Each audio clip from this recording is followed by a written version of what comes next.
So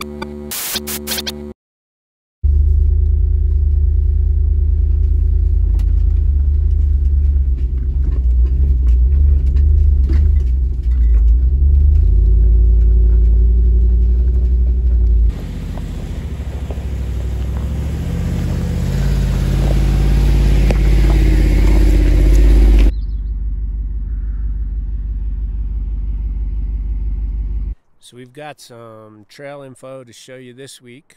First, we're here on Mount Antero. You can only get maybe a half a mile up from the start. And because this trail starts on the north side of the mountain, on these in cuts and where it's really steep in with the banks, you'll start to see snow and even ice that's not melting very fast. And then what that does is that gives way to these, which are ice flows that come out from the bank and, you know, melting and then freezing snow that create a dangerous situation where it's then tipped to the downhill on the outside edge there. And what you don't want to do is get on one of these and slide to the side or lose, you know, forward progress and then have the back end of your vehicle start drifting over down there to the edge and get into a bad situation. So currently you can only get about half a mile up the Mount Antero trail until you run into this ice flow. This is a typical spot. It always happens every single year. And once this melts out, usually you can get a little bit farther until some of the deep in cuts on the steep sections and into the canyon, which will probably still be holding snow.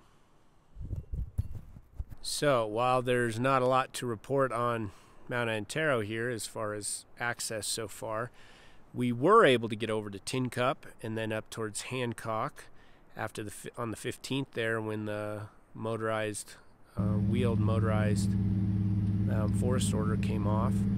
We've had a lot of flurries, cloudy weather, even some snow up high at the end of last week and then over the weekend and even into the first part of this week. So not a ton of melting has taken place, you know, in large quantities because of a little bit of new snow and then just cloudy, cold weather. But we were able to get, you know, on top of the packed snow that's still pretty hard from the winter of the snowcat grooming this area, and we were able to make it all the way up to Sawmill Hill, right at Timberline, crossed over. Really open, deep section there where the Colorado Trail crosses, almost unrecognizable in winter, some of these areas, and then push all the way up to, like I said, about tree line. Once at that point, it gets really, really deep. You know, there's still some really deep drifted snow in places from high winds over the winter. So, you know, that's going to be a while. And it was snow-packed from about half a mile out of St. Elmo all the way up.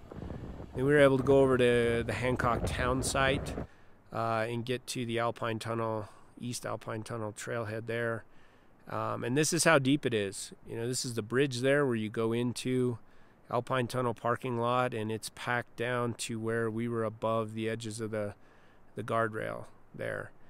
You know, coming out, you can see where everything is there at Hancock town site, almost looks unrecognizable, and then going under the most famous part, which is the Alley Bell Mine leaning over the road.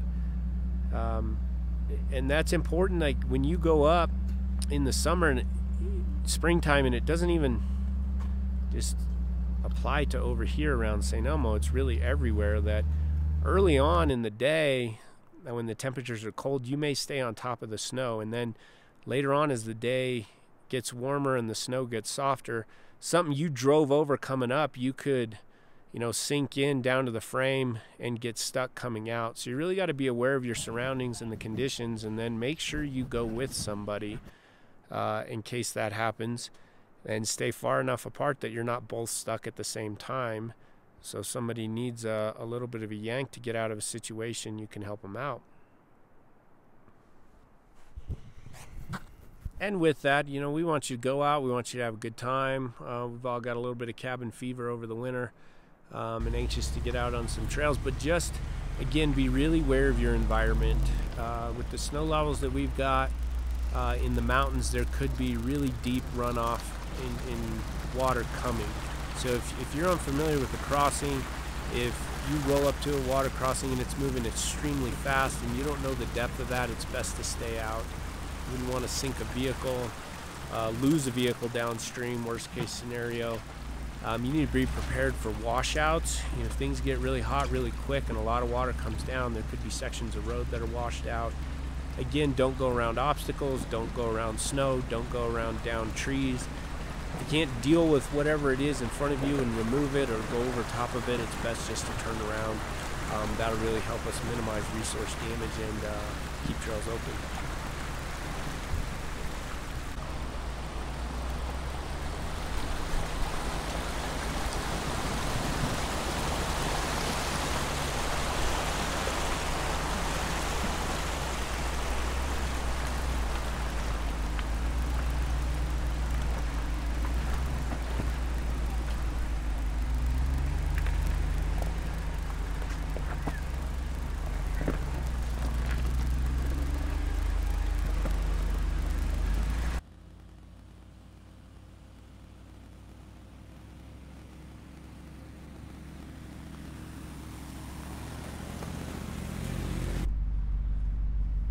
This is where we got on Clohesy. We're about 10.5. Starts to get real slanted. The snow did the downhill side of the road and pretty deep.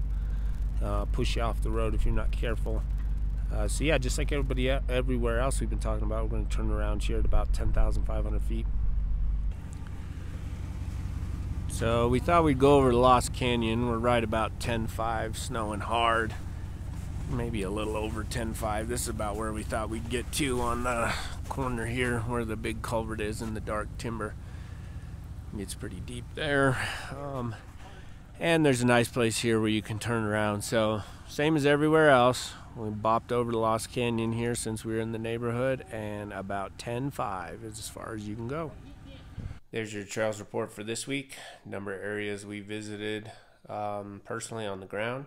And then in the copy of the video, you'll find a whole bunch of other ones from past trail reports and conditions that we've seen reported in other areas of the state. If you like what you see and you want to be the first to know about future conditions videos, be sure to subscribe to our channel, and we'll probably post project videos as we do work during the summer.